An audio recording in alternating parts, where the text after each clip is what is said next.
नमस्कार बच्चों, आपका IITB ऑनलाइन क्लास में स्वागत है। मैं आपकी अध्यापिका रूपल। आज हम नन्हे पौधे के बारे में कविता को फिर से पढ़ेंगे। जो हमारी पंक्तियां अधूरी रही है उनका पुनर्दोहरान करेंगे और उनको समझेंगे। तो चलते हैं हमारी कविता की तरफ। आंखें खोलकर नन्हे पौधे ने तबली अंगड़ाई। अंगड़ाई मतलब हाथ उठाकर अपने शरीर को मरोड़कर खड़े होना। जैसे आपको जब सुबह आपकी मम्मा उठाती है, आप कैसे अंगड़ाई लेते हो मम्मा, और मुझे थोड़ी देर सुने दो, वैसे छोटे पौधे के बारे में बोल रहे हैं। आंख खोलकर नन्हे पौधे ने तबली अंगड़ाई, एक अनोखी नई शक्ति सी उसके तन में आई। एक अनोखी मतलब अचानक वाली, अनोखी मतलब सबसे अलग, शक्ति यानी ताकत उसके तन में मतलब उसके शरीर में आई। किसके शरीर में आई? नन्हे पौधे के। फिर से दोहराते हैं इस पंक्ति को, पूरी पंक्तियों को। आंखें खोलकर नन्हे पौधे ने तबली अंगड़ाई, एक अनोखी नई शक्ति सी उसके तन में आई। देखो कैसे आई, आपने चित्र में देख रहे हो ना।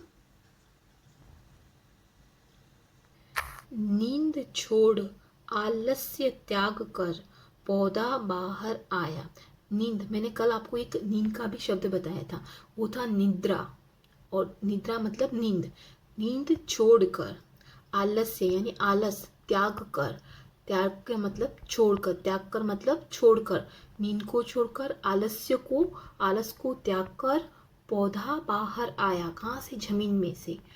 बाहर का संसार बड़ा ही अद्भुत उसने पाया। अद्भुत मतलब विचित्र, अनोखा, सबसे प्यारा, आश्चर्यजनक, वो अद्भुत सा था।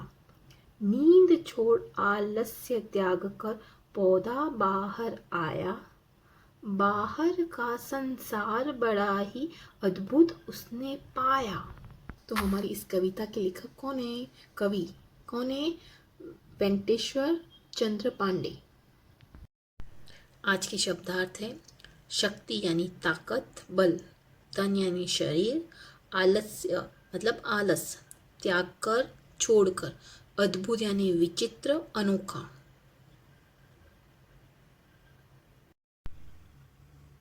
एक बीज था गया, बहुत ही गहराई में बोया। उसी बीज के अंतर में था नन्हा पौधा सोया। उस पौधे को मंद पवन ने आकर पास जगाया। नन्ही नन्ही बूंदों ने फिर उस पर जल बरसाया।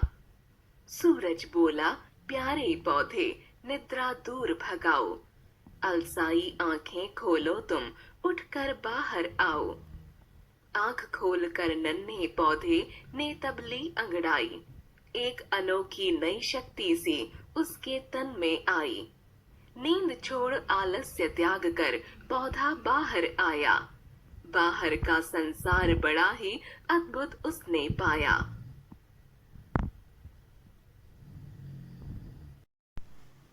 कल के प्रश्न आज जानेंगे हम इसके उत्तर। सही उत्तर पर सही का निशान लगाओ।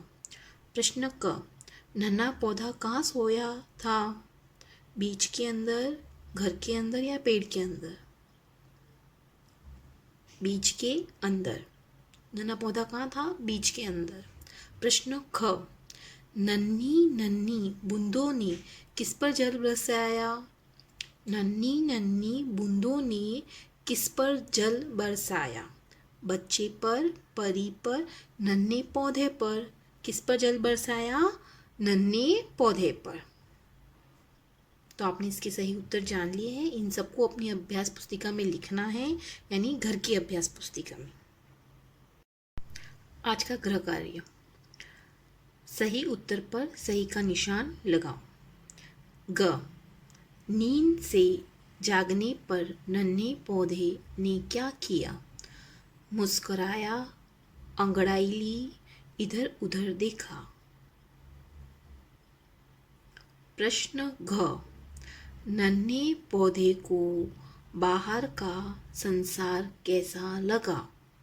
अद्भुत, डरावना, अच्छा नहीं लगा।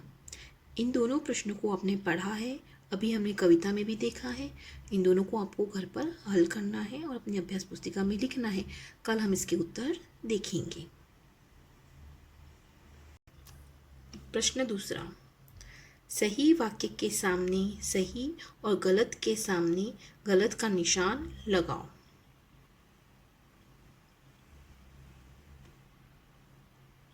प्रश्न क, नन्हा पौधा बीज के ऊपर सो रहा था। प्रश्न ख, सूरज ने नन्हे पौधे पर जल बरसाया।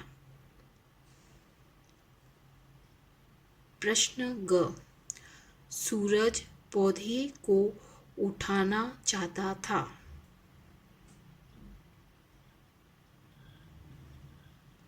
प्रश्न घ, पौधे को बाहर का संसार बहुत ही अद्भुत लगा।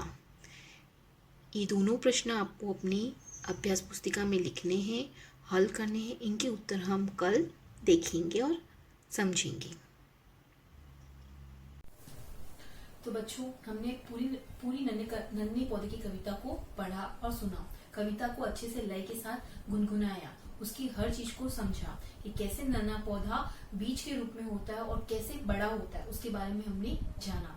और उससे जुड़े हुए कुछ प्रश्न मैंने जब आपको दिए हैं, उनको हल करना है और अपनी अभ्यास पुस्तिका में लिखना है। तब तक के लिए धन्यवाद।